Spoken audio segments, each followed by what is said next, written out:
สมัย20ปีขึ้นหลังเนาะหลายๆคนที่มักนกชนิดนี้เนาะที่ว่าเอาไปต่อน้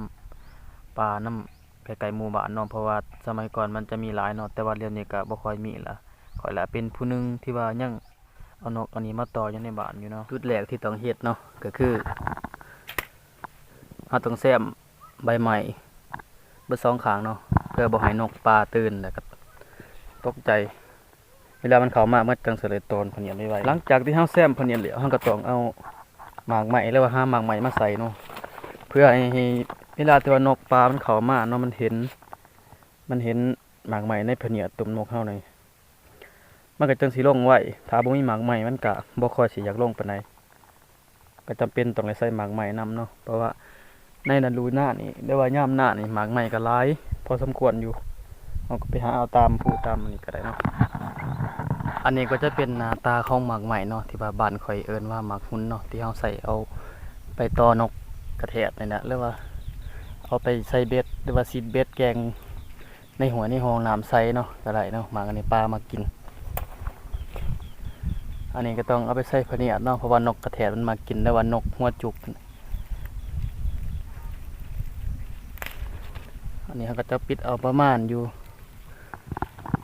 2-3ผัวหรือว่า4ผัวเนาะเดี๋ยวแต่ว่าตามหน้าตาของหมากไหมชนิดที่ว่ามีชื่อว่าหมากหุ้นเนาะแต่บ่ฮู้ว่าแต่คนแต่ละวันแต่ละเมืองว่าเอิ้นหมากอิหยังแต่ว่าอยู่ทางเขตข่อยนี่มันเอิ้นหมากหุ้น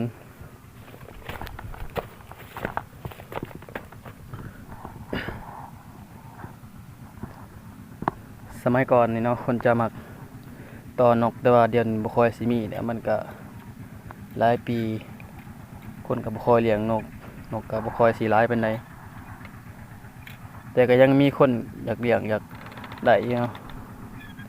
หนึ่งในหันก็แม่นข่อยเองและตอนนี้ก็ฮอดจุดหมายปลายทางที่ว่าเราจะมาหอยนกแล้วเนาะมื้อนี้ก็แดดดีอยู่แต่ว่าก็บ่ปานใดเนาะก็จะครึมๆแดดๆแล้วก็นกก็บ่ค่อยมีปานใดเนาะบริเวณแถวนี้ก็ลองหอยเบิ่งเนาะหอยไหวลองเบิ่งนกก็บ่ได้ต่อเฮิงก็ลองเอามาต่อเพราะว่าเลี้ยงมากก็ได้ประมาณ 2-3 เดือนนี่แหละอันนี้ก็คือหม้องที่ว่าข่อยจะหอยเนาะถ้าเป็นต้นไม้แบบที่ว่างงๆออกมางานก็จะต้องหอยหม้องเดินกว้างๆแน่เพราะว่าถ้าเฮาหอยหม้องมืดๆนกเฮาก็จะบ่อยากฮ้องปานใดเนาะแล้วเฮามาลองหอยเบิ่งว่ามันสิเป็นจังไดมื้อนี้เนาะจะหอยไว้อยู่งานนี่โอเคเดี๋ยวเราต้องไปจอบ่งโง่แล้วจังกลับมาเบิ่งทีหลังโอเคแล้วหลังจากที่ว่าหอยไว้แล้วเราต้องปาไว้ประมาณ2 ชั่วโมงหลังจากที่ว่าเราเบิ่งโง่แล้วเราจังมาเบิ่งใหม่